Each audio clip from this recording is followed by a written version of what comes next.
আমার হুসাইন শহীদ হয়ে গেছে কারবালার ময়দানে, আমি যাইতেছি।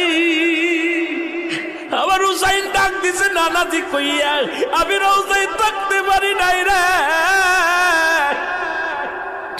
আমি হুসাইনের দেখার জন্য নবীজি রওজা থেকে উঠা গেছি। আলেমরা সর। ইবনে আব্বাস বলে আমি স্বপ্নের মধ্যে দেখেছিলাম আমার রাসূল ডাক দে বলে, মক্কা মদিনার মানুষেরা রে আর ঘুমাস না, আর তোরা ঘরের মধ্যে থাকিস না।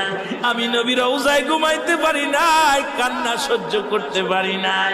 ওদিন আমিও ফাতেমার নবীও না আমি সহ্য করতে পারি নাই। আমার হুসাইন যখন ডাক দিয়েছিল না নাজিয়া মুহাম্মাদ মুহাম্মাদান করে যেদিন ডাক দিয়েছিল রে, সেদিন আমি নবী রওজা থেকে পাগলের মতো উঠে কারবালা পর্যন্ত চলে গিয়েছিলাম।